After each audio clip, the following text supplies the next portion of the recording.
빗물이 섞인 차가운 바람이 볼을 스칠 때 나는 숨을 헐떡이며 낡은 골목을 돌아섰다. 눈앞에 펼쳐진 광경은 마치 잔혹한 흑백 영화의 한 장면 같았다. 그녀는 빗속에서 비틀거리고 있었고 그의 주먹은 멈출 줄을 몰랐다. 그는 욕설을 내뱉었고 그녀는 그저 축 늘어진 인형처럼 맞고 있었다.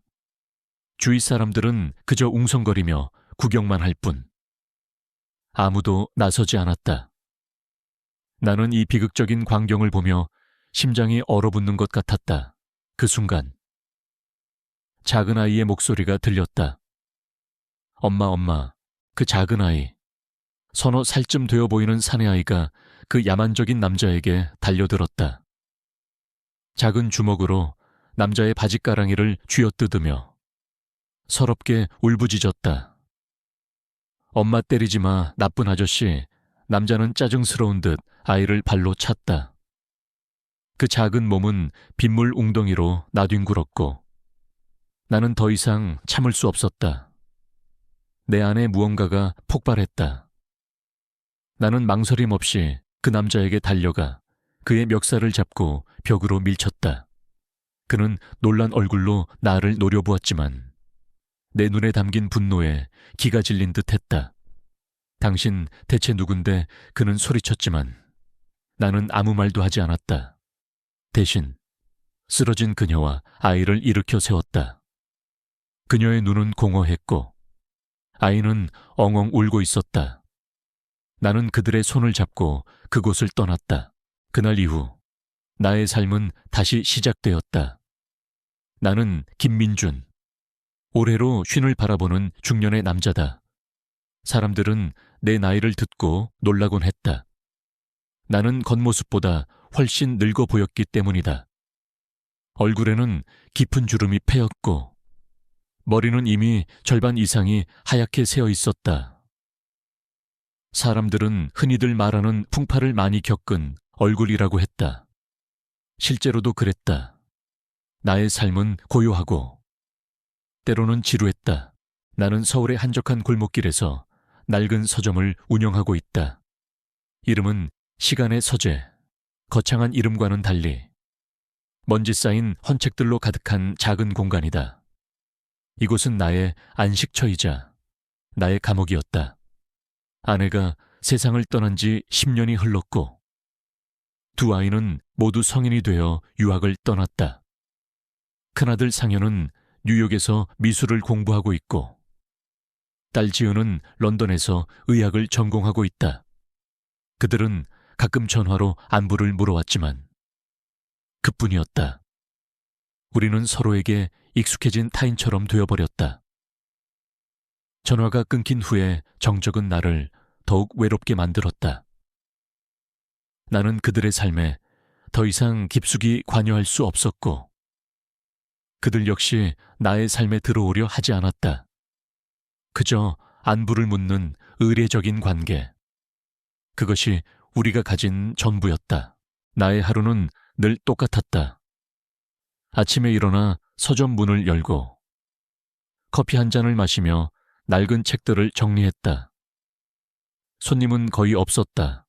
가끔 나이 지긋한 어르신들이나 호기심 많은 젊은이들이 들어와 책 한두 권을 사가는 게 전부였다. 점심은 서점 구석에서 혼자 해결했고 저녁에는 간단히 요리해 먹거나 근처 식당에서 혼자 밥을 먹었다. 밤이 되면 서점 문을 닫고 집으로 돌아와 TV를 보거나 책을 읽다 잠이 들었다. 어떤 날은 책을 읽다가 잠이 들었고 어떤 날은 TV를 보다가 잠이 들었다. 하지만 그 모든 시간들은 의미 없이 흘러갔다. 나는 내가 외롭다고 생각하지 않으려 애썼다. 혼자인 것에 익숙해졌다고 스스로를 위로했다. 하지만 때때로, 특히 비가 오는 날이면 그 외로움은 더욱 짙어져 나를 덮쳤다. 나는 창밖을 보며 텅 빈 서점 안에서 빗소리에 귀를 기울였다. 그 소리는 마치 나의 마음속 빈 공간을 더욱 크게 울리는 것 같았다. 나의 삶은 마치 빛바랜 책처럼 더 이상 새로운 페이지를 넘길 수 없는 것처럼 느껴졌다. 그날도 비가 내렸다. 나는 서점 창가에 앉아 커피를 마시며 멍하니 빗방울을 보고 있었다. 그때 서점 문이 열리는 소리가 들렸다. 고개를 돌리자 며칠 전 내가 구해주었던 그 여자와 아이가 서 있었다. 그녀는 여전히 초췌한 모습이었고 아이는 불안한 눈빛으로 나를 바라보고 있었다. 아이는 나의 눈을 피하며 그녀의 옷자락을 꼭 쥐고 있었다. 그녀는 한참을 망설이다 겨우 입을 열었다. 그때 도와주셔서 감사합니다. 그녀의 목소리는 작고 떨렸다. 나는 그녀를 따뜻한 시선으로 바라보았다. 그들의 눈에 담긴 절망과 상실감은 나의 마음속 깊은 곳에 묻어두었던 외로움과 공허함을 건드렸다. 그리고 나는 알았다. 이들의 등장은 더 이상 의미 없이 흘러가던 나의 삶에 새로운 페이지를 넘겨야 할 때가 왔음을 알리는 신호라는 것을. 그녀는 유리의 손에 이끌려 들어왔고 아이는 불안한 눈으로 서점 안을 훑어보았다. 아이는 여전히 유리의 옷자락을 놓지 못했다. 나는 그들을 다 따뜻하게 맞이했다. 여기 앉으세요. 차 한잔 하시겠어요? 나는 조심스럽게 물었다. 그녀는 고개를 끄덕였지만 눈은 여전히 경계심으로 가득 차 있었다. 아이는 나의 손에 들린 찻잔을 보고 몸을 움츠렸다. 나는 아이의 두려움을 읽고 재빨리 찻잔을 내려놓고 작은 장난감 자동차를 내밀었다. 그것은 서점 한 구석에 놓여있던 예전에 내 아들이 가지고 놀던 장난감이었다. 아이의 눈이 장난감에 머물렀다. 잠시 머뭇거리던 아이는 조심스럽게 손을 뻗어 장난감을 쥐었다. 그 순간 아이의 얼굴에 아주 작은 미소가 번졌다. 그 미소는 나의 마음을 따뜻하게 만들었다. 그녀는 자신을 유리라고 소개했다. 그리고 아이의 이름은 은호라고 했다. 그녀는 내가 구해주었던 그날 이후로 갈 곳이 없다고 했다. 그 남자는 그녀의 모든 것을 빼앗아갔고 그녀에게 남은 것은 오직 은호뿐이었다. 그녀는 은호와 함께 거리를 전전하며 잠잘 곳을 찾아 헤맸다고 했다. 나는 그녀의 이야기에 마음이 아팠다. 그녀의 눈빛에는 상처와 절망이 깊이 배어 있었다. 아무데나 잘 수 있어요. 서점 구석이라도 괜찮아요. 그녀는 간절하게 말했다. 나는 잠시 망설였다. 낯선 사람을 집에 들이는 것은 쉬운 일이 아니었다. 하지만 그녀의 눈에 담긴 절박함과 은호의 불안한 눈빛은 나의 망설임을 멈추게 했다. 나는 서점 뒤편에 있는 나의 작은 아파트를 떠올렸다. 그곳은 내게 잠시 쉬어가는 공간일 뿐 삶의 활기로 가득 찬 곳은 아니었다. 나는 결심했다. 이곳은 당신과 은호에게 안전한 곳이 될 겁니다. 나는 그녀에게 진심을 담아 말했다. 나는 그들을 서점 뒤편의 아파트로 안내했다. 좁고 낡은 공간이었지만 깨끗하게 정돈되어 있었다. 유리는 믿을 수 없다는 듯 주변을 둘러보았다. 정말 괜찮을까요? 폐가 될 텐데. 그녀는 미안해하며 말했다. 괜찮습니다. 어차피 저 혼자 쓰는 공간이에요.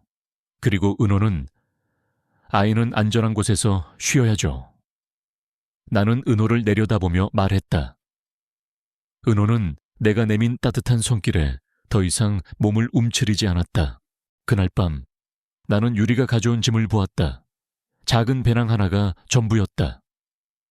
그 안에는 은호의 옷가지 몇 벌과 낡은 동화책 한 권, 그리고 그녀의 신분증이 들어있었다. 신분증 속에 그녀는 지금보다 훨씬 더 앳되고 밝아 보였다.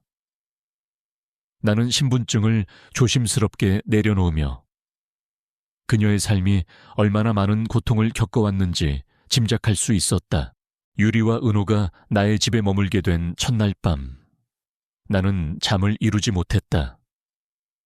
텅 비어 있던 집이 그들의 존재로 인해 가득 채워진 듯한 기분이었다. 은호의 작은 숨소리, 유리의 뒤척이는 소리가 들려올 때마다 나의 심장은 낯선 떨림으로 가득 찼다. 나는 그들이 잠든 것을 확인하고 거실로 나와 소파에 앉았다. 창밖에는 여전히 비가 내리고 있었지만 더 이상 쓸쓸하게 느껴지지 않았다. 며칠이 흘렀다. 유리는 서점의 일을 조금씩 도왔다. 그녀는 말이 없고 조용했지만 성실하고 부지런했다. 먼지 쌓인 책들을 닦고 서점을 정리하는 그녀의 손길에서 나는 그녀의 진심을 느낄 수 있었다. 은호는 이제 서점의 작은 마스코트가 되었다. 낡은 장난감 자동차를 가지고 놀거나 책꽂이 사이를 뛰어다니며 웃음소리를 냈다. 그의 웃음소리는 나의 굳게 닫혔던 마음의 문을 활짝 열었다. 나는 은호와 함께 놀아주며 잠시 잊고 지냈던 아버지의 감정을 다시 느끼기 시작했다. 그러던 어느 날, 나는 유리가 석에서 찾은 한 권의 책을 발견했다. 낡은 표지에 은호의 성장 보고서라고 적혀 있었다. 나는 궁금증을 참지 못하고 그 책을 펼쳐보았다. 그 안에는 은호가 태어난 날부터 지금까지의 성장 과정이 빼곡하게 적혀 있었다. 그런데 중간에 낯선 이름이 눈에 띄었다. 강우진. 그 이름은 나의 오래된 친구이자 한국의 거대 기업인 한성그룹의 CEO인 강구진의 이름이었다. 나는 그제야 은호가 강구진의 아들이라는 사실을 알게 되었다. 유리는 은호의 친모가 아니라 그의 보육권 선생님이었던 것이다. 나는 혼란스러웠다. 왜 은호가 보육권에서 그녀와 함께 있었고, 왜 그녀는 그를 데리고 도망치듯 살고 있었던 걸까? 그리고 왜 하필 그녀는 내게 왔을까? 이 모든 의문들이 머릿속을 맴돌았다. 나는 유리의 상처와 절망이 단순한 이별의 아픔이 아니라는 것을 직감했다. 나는 조심스럽게 그녀에게 다가가 이 모든 사연을 물어봐야겠다고 생각했다. 그리고 나는 알았다. 나의 삶에 불시착한 이 두 사람은 단순한 우연이 아니라 어쩌면 나를 위한 구원이라는 것을. 며칠이 더 흘렀다. 나는 유리를 위해 작은 방 하나를 비워주었다. 은호는 이제 더 이상 낯선 일을 경계하는 눈빛이 아니었다. 그는 나를 따르기 시작했고, 내가 서점 일을 할 때면 옆에 앉아 낡은 그림책을 펼쳐보곤 했다. 나는 은호에게 책을 읽어주었고, 그는 진지한 표정으로 내 이야기를 들었다. 내 목소리가 멈추면 그는 작은 손으로 내 팔을 툭툭 치며 아저씨, 더 읽어주세요 라고 말했다. 그 순간 나는 잊고 지냈던 아버지의 감정을 다시 느꼈다. 내 아이들이 어렸을 때도 나는 이렇게 다정하게 책을 읽어준 적이 있었던가. 바쁘다는 핑계로 아이들과 제대로 된 시간을 보내지 못했던 지난 날이 떠올라 가슴 한구석이 아릿했다. 밤이 되면 나는 유리와 함께 저녁 식사를 준비했다. 서점 뒤편에 좁은 부엌은 그들의 등장으로 활기가 넘쳤다. 유리는 요리를 꽤 잘했고, 은호는 우리가 만든 음식을 맛있게 먹었다. 은호가 밥을 먹는 모습만 봐도 배가 불렀다. 식사를 마치고 함께 설거지를 할 때 나는 조심스럽게 물었다. 유리 씨, 은호는 강구진 씨 아들이 맞나요? 나의 질문에 그녀는 들고 있던 접시를 떨어뜨릴 뻔했다. 그녀의 얼굴은 순간적으로 굳어졌고 불안한 눈빛이 다시 드리워졌다.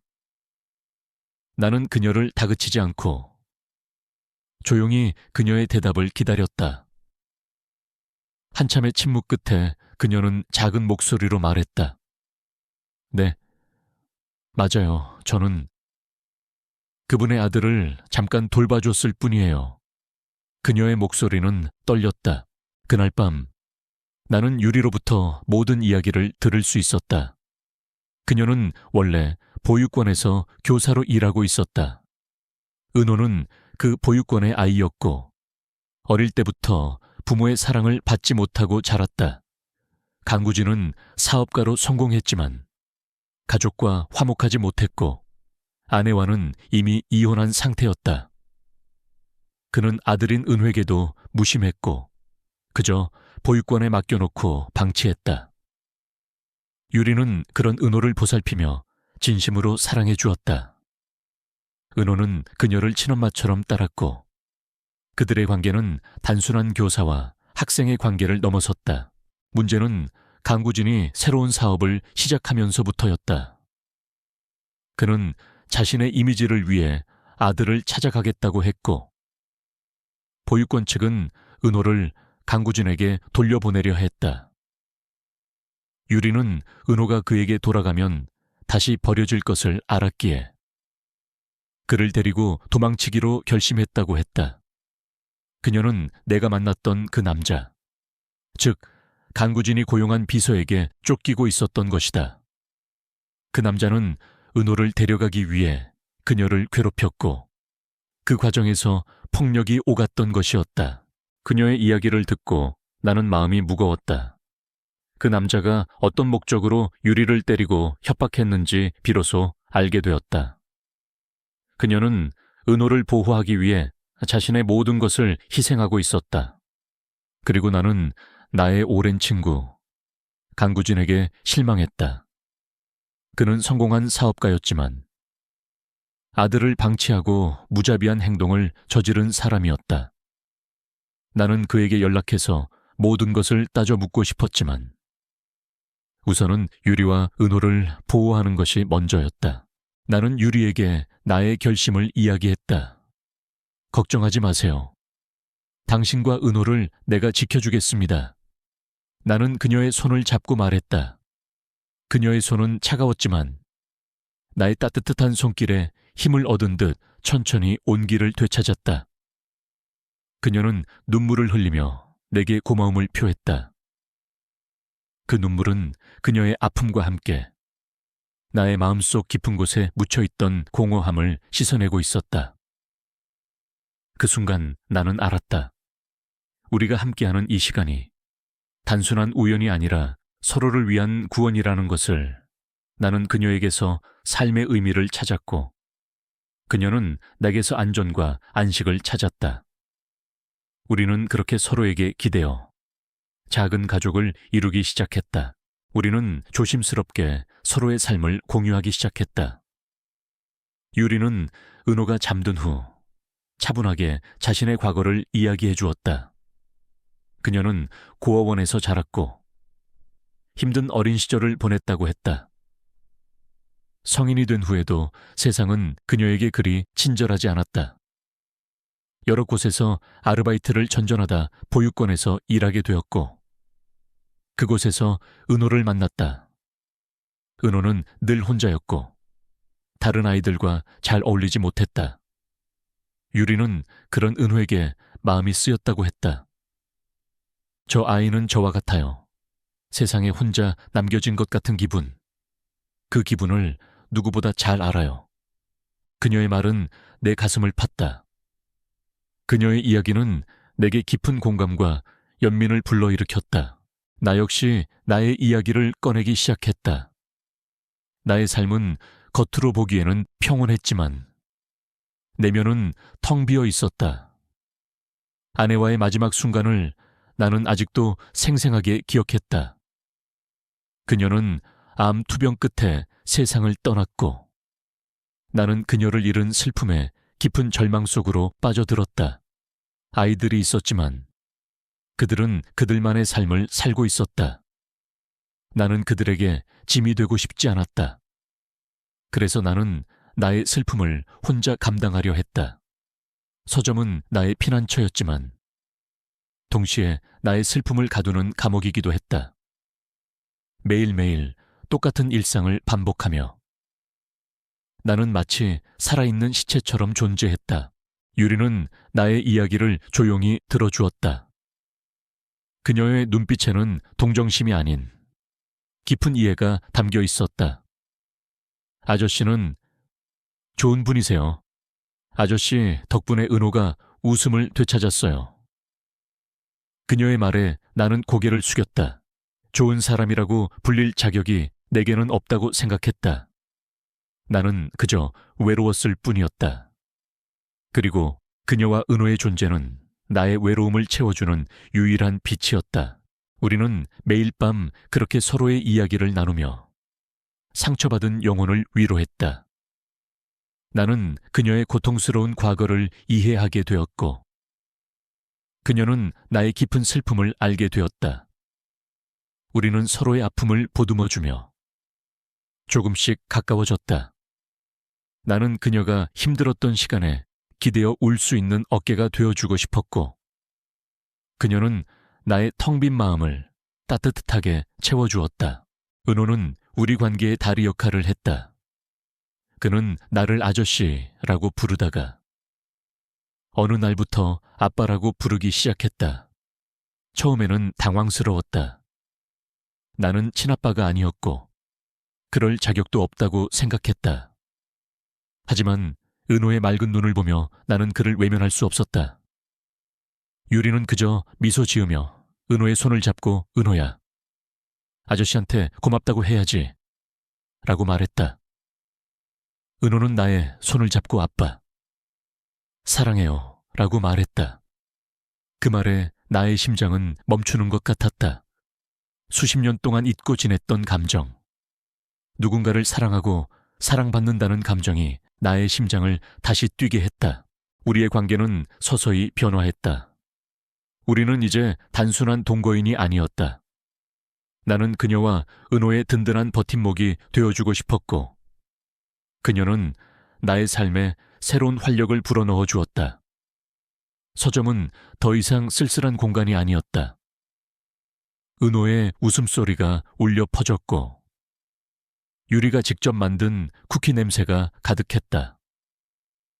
우리는 함께 장을 보고, 함께 요리를 하고, 함께 은호의 학교 준비물을 챙겼다. 평범하지만 소중한 일상들이었다.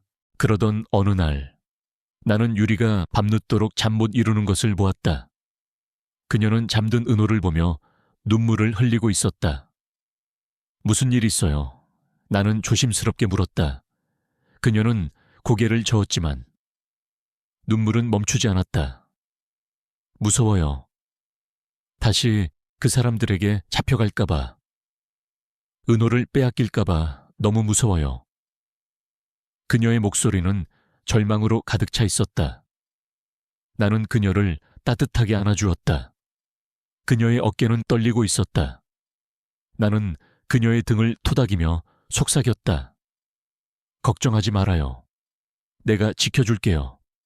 그 누구도 당신과 은호를 해치지 못하게 할 겁니다. 나의 말에 그녀는 더욱 서럽게 울었다. 그 순간 나는 깨달았다.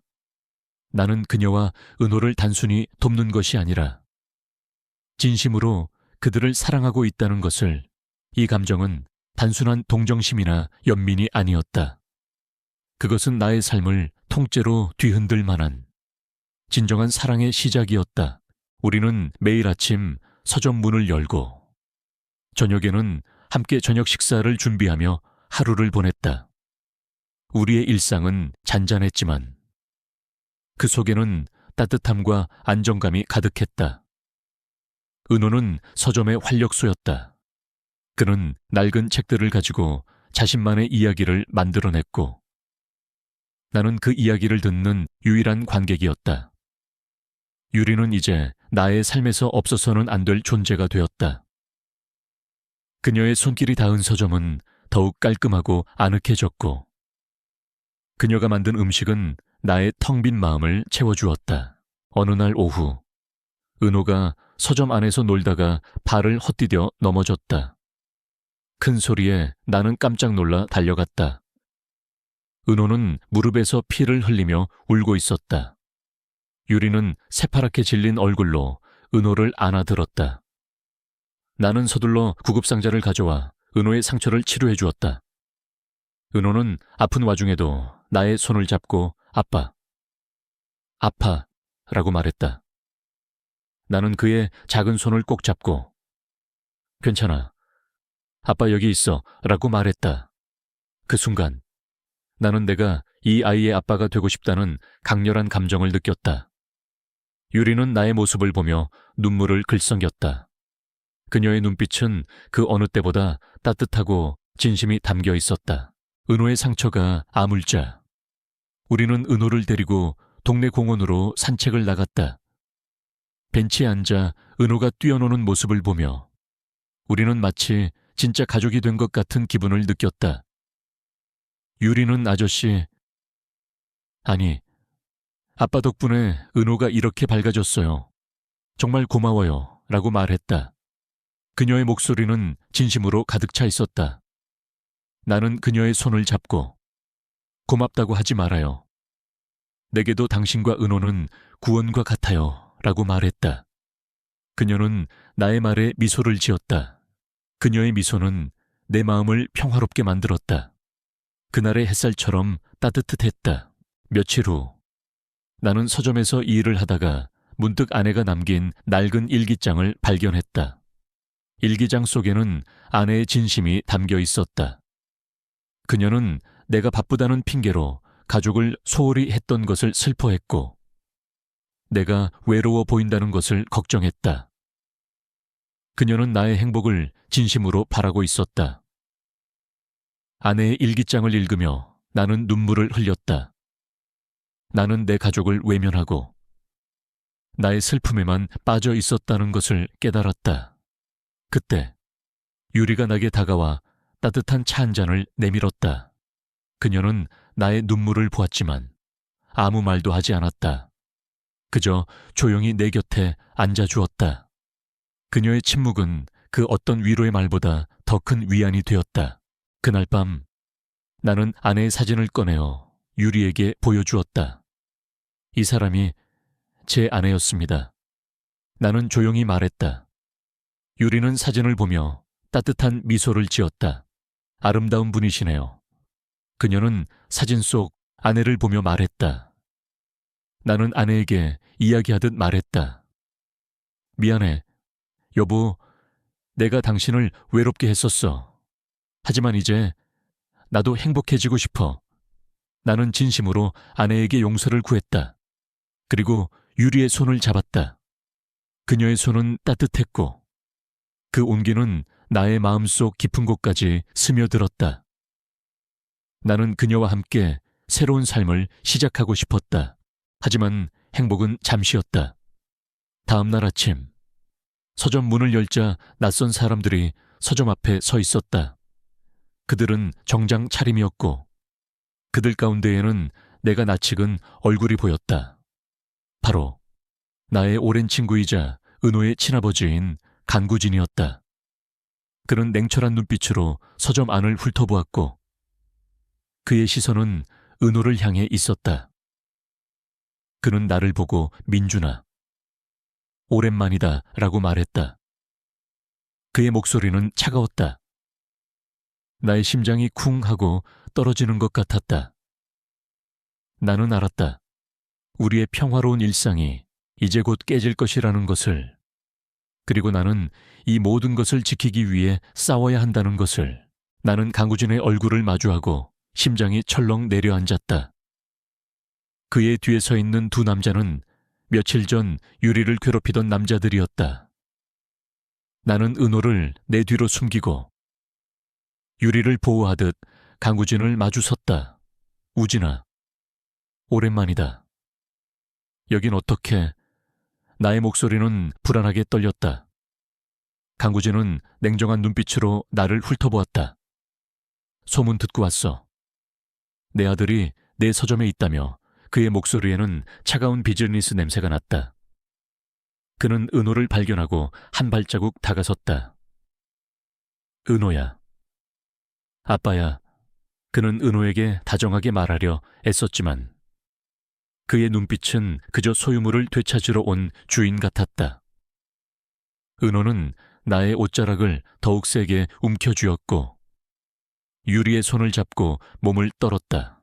나는 그에게 은호의 이야기를 해주었다. 유리가 얼마나 은호를 진심으로 사랑하고 그를 지키기 위해 모든 것을 걸었는지 설명했다. 그리고 은호가 보육원에서 얼마나 외롭게 지냈는지, 그리고 내가 만났을 때 그가 얼마나 상처받았는지도 이야기했다. 우진아, 은호는 지금 행복해. 유리가, 그리고 내가 돌봐주는 동안 처음으로 웃었어. 나는 진심으로 그에게 호소했다. 하지만 그의 얼굴에는 아무런 감정의 동요도 없었다. 그는 그저 무표정한 얼굴로 나를 바라볼 뿐이었다. 민준아, 나는 내게 은호를 부탁하지 않았어. 그리고 그 여자는 내 아들을 납치한 거나 마찬가지야. 강구진의 말에 나는 분노가 치밀어 올랐다. 납치 은호는 당신에게 버려졌어. 당신은 은호에게 관심도 없었잖아. 나는 참지 못하고 소리쳤다. 유리는 나의 팔을 잡고 괜찮아요. 아저씨라고 속삭였다. 그녀의 눈에는 두려움이 가득했다. 나는 그녀의 두려움을 보며 분노를 사겼다. 강우진은 냉정하게 말했다. 나는 내 아들을 되찾으러 온 것뿐이야. 내가 직접 키우고 싶어서, 그리고 내가 책임져야 할 일이고. 나는 그의 말에 어이가 없었다. 그는 자신의 이미지를 위해 은호를 데려가려는 것이 분명했다. 나는 은호를 내줄 수 없었다. 나는 그에게 당당하게 말했다. 은호는 이제 우리 아이야. 당신에게 보낼 수 없어. 강구진은 비웃었다. 너 헌책방이나 하는 네가 어떻게 내 아들을 키운다는 거야. 나는 너희에게 돈을 줄 수 있어. 너희가 원하는 만큼 내 아들을 돌려줘. 그는 내게 돈을 제안했다. 나는 그의 말에 더 큰 분노를 느꼈다. 그는 우리의 진심을 돈으로 환산하려 했다. 우리는 당신의 돈이 필요하지 않아. 우리는 은호의 행복을 원해. 나는 단호하게 말했다. 강구진은 나의 말에 미소를 지었다. 그래, 그렇다면 할 수 없지. 그의 미소는 차가웠다. 그는 비서들에게 눈짓을 했다. 그들은 서서히 우리에게 다가왔다. 나는 유리를 내 뒤로 숨기고 은호를 보호하듯 양팔을 벌렸다.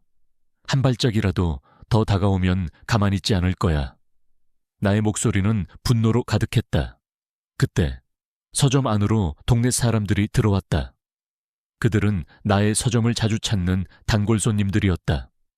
그들은 무슨 일이냐며 웅성거렸고 그들의 시선은 강구진과 그의 비서들에게 향했다.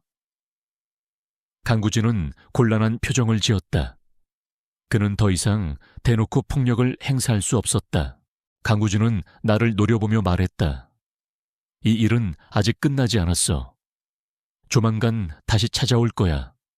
그는 그렇게 말하고 비서들을 데리고 서점을 나섰다.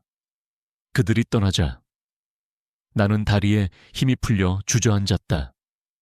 유리는 나의 손을 잡고 괜찮으세요? 라고 물었다. 나는 그녀를 바라보았다. 그녀의 눈에는 눈물이 가득했다. 나는 그녀의 손을 잡고 말했다. 괜찮아.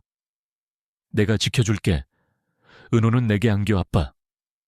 무서웠어 라고 말했다. 나는 은호를 꼭 안아주었다. 우리의 평화로운 일상이 깨진 순간이었다. 나는 이 모든 것을 지키기 위해 그 어떤 어려움도 이겨낼 것이라고 다짐했다. 강구진이 서점을 떠난 후 우리의 삶은 더 이상 예전처럼 평화롭지 않았다. 강구진이 보낸 듯한 사람들이 매일 서점 근처를 배회했다. 그들의 시선은 우리를 쫓아다녔고 나는 그들의 존재를 의식할 수밖에 없었다. 주변 사람들의 눈빛도 달라졌다. 동네 사람들은 무슨 일이 있었는지 궁금해하며 수군거렸다. 낯선 정장 차림의 남자들이 헌책방을 찾아왔다는 소문은 순식간에 퍼졌다. 그들은 나를 수상한 눈으로 바라보았고 유리와 은호에 대한 억측과 소문이 돌기 시작했다.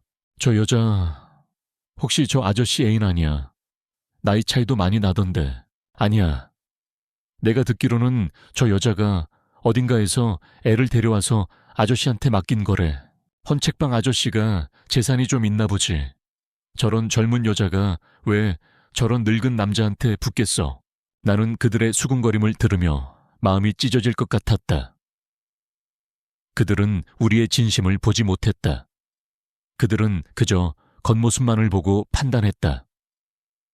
나는 그들의 시선과 억측에 맞서 싸우고 싶었지만 그럴수록 소문은 더욱 커질 뿐이었다. 유리는 이 모든 것을 알고 있었다.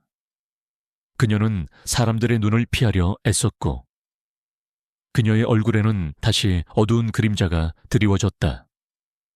나는 그녀를 안심시키려 했지만 나의 말은 그녀의 불안감을 덜어주지 못했다. 어느 날 오후 서점 앞에 한 중년 여성이 서 있었다. 그녀는 동네 부녀회장이었다. 그녀는 내게 다가와 조심스럽게 말했다. 김 사장님, 요즘 서점에 무슨 일 있으세요? 동네 사람들 말이 많아서요. 저런 어린 여자와 애를 들이는 게 보기에 좋지는 않아요. 그녀의 말은 칼날처럼 나의 심장을 찔렀다. 나는 그녀에게 우리의 이야기를 해주고 싶었지만 그녀의 눈빛은 이미 우리를 단정짓고 있었다. 나는 조용히 말했다. 저들은 저의 가족입니다. 그 이상도 그 이하도 아닙니다. 부녀회장은 나의 말을 듣고 코웃음을 치며 자리를 떠났다. 나는 유리에게 미안했다. 나 때문에 그녀가 사람들의 험담과 시선을 견뎌야 했다. 그녀는 내가 없을 때 은호와 함께 서점 구석에 숨어 있거나 사람들의 눈에 띄지 않는 곳으로 다니려 애썼다. 그녀는 나에게 미안해하며 말했다. 아저씨, 저 때문에 사람들이 아저씨를 이상하게 봐요. 저희 떠날게요. 그녀의 말에 나는 심장이 쿵 하고 내려앉았다. 무슨 소리 하는 거야? 우리가 왜 떠나? 우리가 잘못한 게 없잖아. 사람들이 무슨 말을 하든 신경 쓰지 마. 나는 그녀의 손을 꼭 잡고 말했다. 하지만 그녀의 눈빛은 이미 흔들리고 있었다. 그날 밤 나는 유리를 데리고 밖으로 나갔다. 사람들의 눈을 피해 늦은 밤 우리는 강계에 앉았다. 강바람이 차가웠지만 우리는 서로에게 기대어 앉아 아무 말도 하지 않았다. 나는 그녀의 손을 잡고 나의 이야기를 다시 시작했다.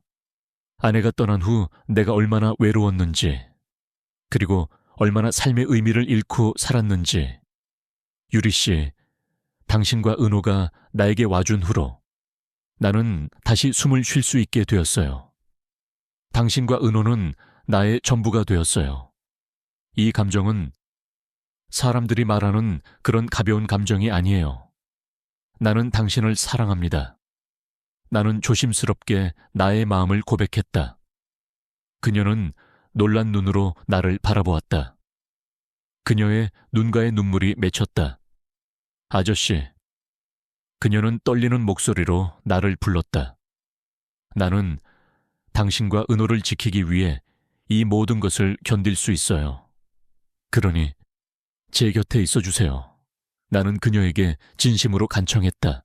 유리는 나의 어깨에 기대어 조용히 울었다. 그녀의 눈물은 그동안 쌓였던 모든 상처와 슬픔을 씻어내는 것 같았다. 한참을 울던 그녀는 고개를 들고 나를 바라보았다. 저도 아저씨를 사랑해요. 그녀의 고백에 나의 심장은 다시 뛰기 시작했다.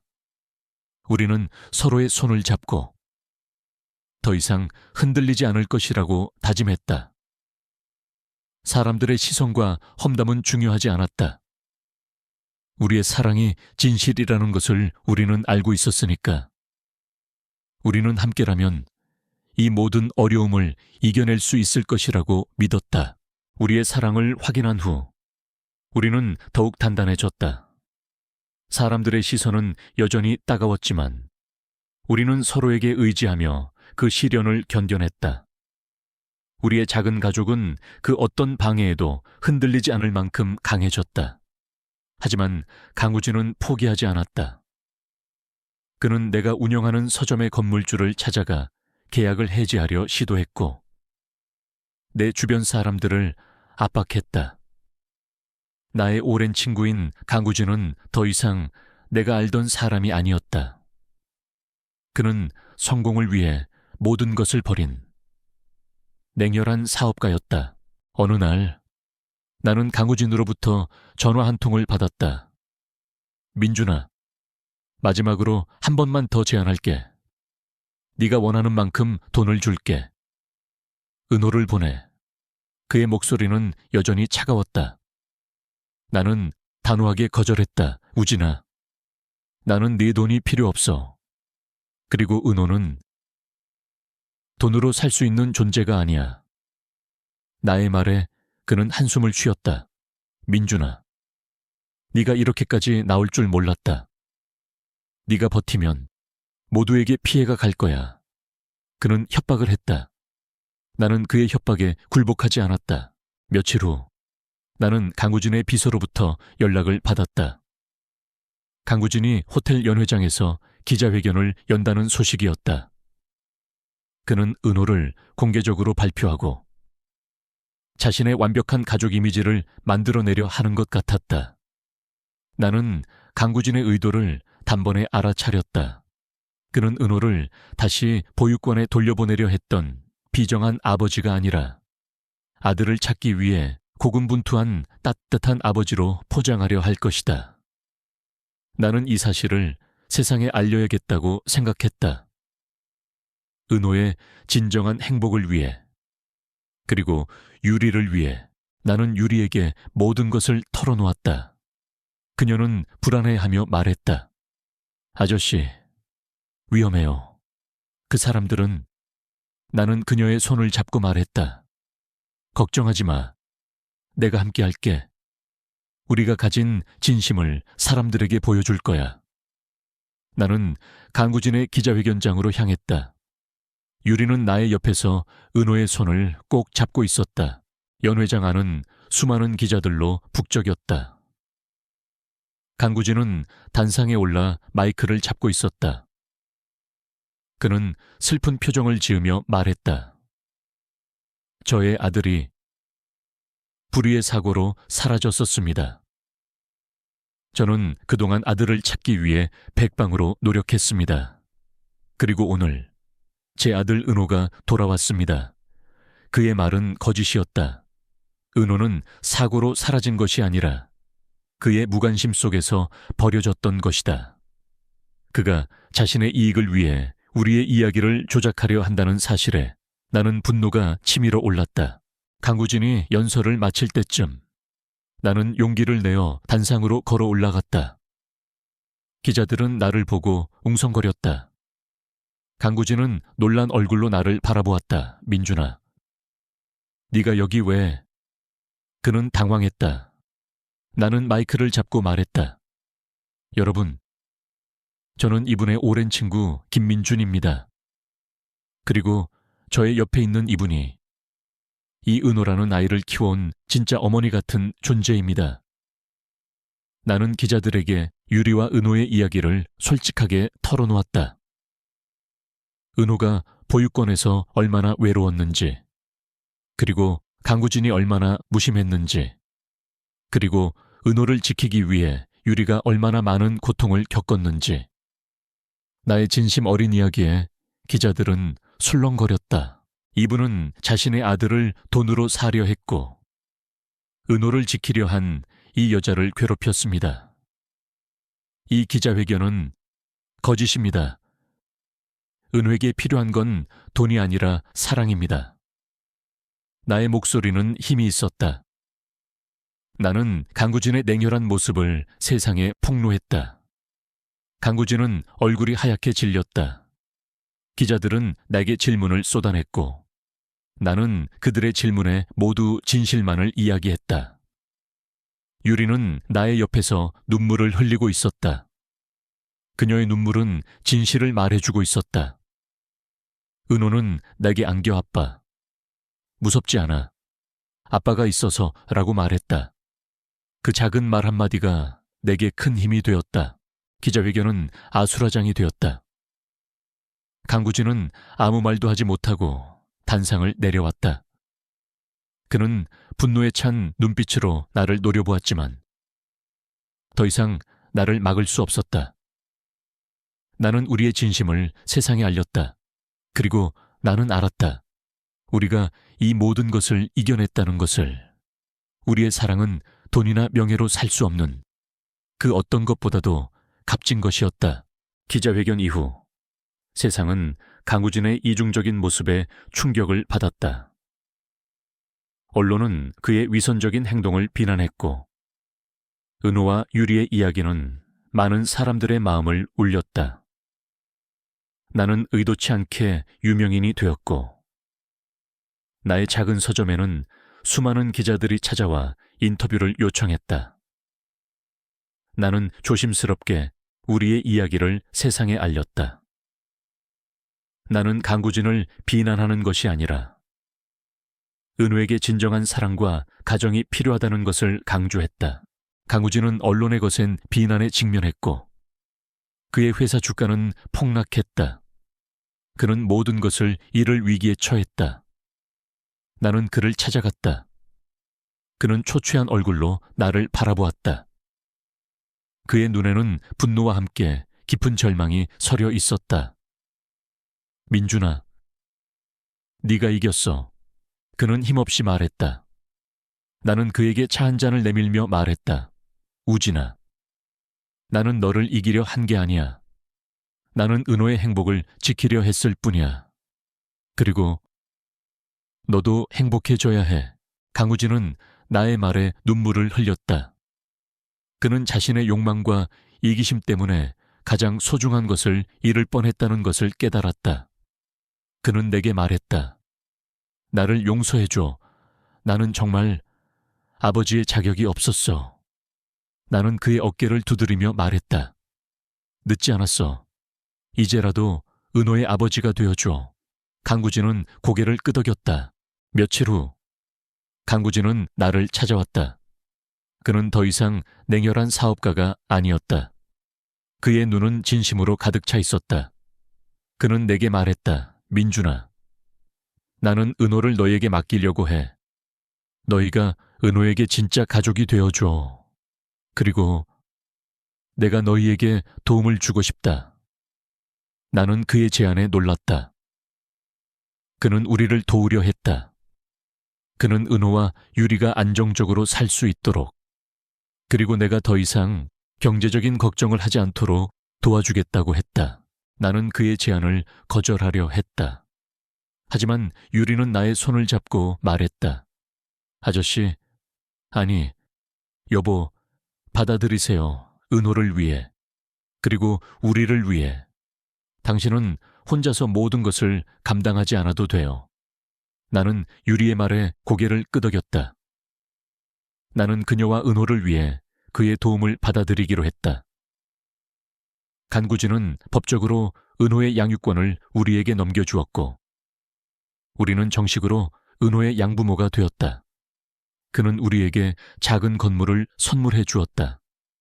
그 건물은 낡은 서점보다 훨씬 넓고 깨끗했다. 나는 그곳에 새로운 서점을 열기로 했다. 나는 강우진에게 감사함을 표했다. 그는 미소 지으며 말했다. 내가 감사해야지. 너희 덕분에 내가 잃어버렸던 삶의 의미를 찾았어. 그는 은호에게 다가가 조용히 말했다. 은호야, 아빠는 미안하다. 이제 너의 진짜 아빠는 이분이야. 은호는 강구진을 바라보았지만 더 이상 두려워하지 않았다. 그는 강구진의 손을 잡고 말했다. 아저씨, 이제 아저씨 씨도 행복해야 해요. 은호의 말에 강구진은 감동의 눈물을 흘렸다. 우리는 새로운 서점으로 이사했다. 유리는 서점의 인테리어를 직접 꾸몄고 은호는 서점 안을 뛰어다니며 기뻐했다. 나는 더 이상 외롭지 않았다. 나의 삶은 유리의 따뜻함과 은호의 순수한 웃음소리로 가득 찼다. 나의 낡은 서점은 추억 속에 남겨두고 우리는 새로운 곳에서 새로운 삶을 시작했다. 나는 유리의 손을 잡고 말했다. 우리 결혼할까? 그녀는 나의 말에 환한 미소를 지었다. 우리의 삶은 비로소 새로운 시작을 맞이했다. 우리는 작은 결혼식을 올렸다. 화려하지는 않았지만 진심으로 우리를 축복해주는 몇몇의 친구들과 동네 사람들이 함께했다. 은호는 작은 턱시도를 입고 우리의 손을 잡고 걸었다. 나의 아들 상현과 딸 지은이도 유학 생활을 잠시 접고 한국에 돌아와 우리의 결혼식을 축하해 주었다. 그들은 처음에는 놀라워했지만 곧 유리의 따뜻함과 은호의 순수함에 마음을 열었다. 아빠가 행복해 보여서 좋아요. 지은이의 말에 나는 눈물을 흘렸다. 나는 다시 가족을 찾았다. 새로운 서점은 우리의 보금자리가 되었다. 나는 다시 책을 읽고 글을 썼다. 유리는 서점 한 구석에 작은 카페를 열었다. 그녀가 직접 만든 쿠키와 커피는 동네 사람들에게 인기가 많았다. 사람들은 이제 더 이상 우리를 이상한 눈으로 보지 않았다. 그들은 우리를 진정한 가족으로 받아들였다. 서점은 더 이상 낡고 쓸쓸한 공간이 아니었다. 은호의 웃음소리가 울려 퍼졌고 유리가 직접 구운 빵 냄새가 가득했다. 우리는 함께 장을 보고 함께 요리를 하고 함께 서점을 운영했다. 평범하지만 소중한 일상이었다. 어느 날 저녁, 나는 은호에게 책을 읽어주고 있었다. 은호는 나의 무릎에 앉아 나의 이야기에 귀 기울였다. 나는 은호의 작은 머리를 쓰다듬으며 말했다. 은호야, 아빠는 너를 만나서 정말 행복해. 은호는 고개를 들어 나를 바라보았다. 저도 행복해요. 아빠, 그리고 엄마도 행복해요. 그의 말에 나의 눈가에는 눈물이 맺혔다. 우리의 삶은 비로소 완성되었다. 나는 나의 잃어버렸던 삶의 의미를 찾았고 유리는 그녀의 상처를 치유할 수 있었다. 은호는 진정한 사랑과 가정을 찾았다. 우리는 더 이상 외롭지 않았다. 우리는 서로에게 기대어 삶의 마지막 페이지를 함께 써내려 갔다. 낡은 서점에 먼지 쌓인 책들처럼 우리의 이야기는 세상에 알려지지 않았을 수도 있지만 우리에게는 그 어떤 위대한 이야기보다 더 소중하고 값진 것이었다. 우리의 사랑은 잔잔하지만 깊고 따뜻했다. 그리고 영원할 것이다.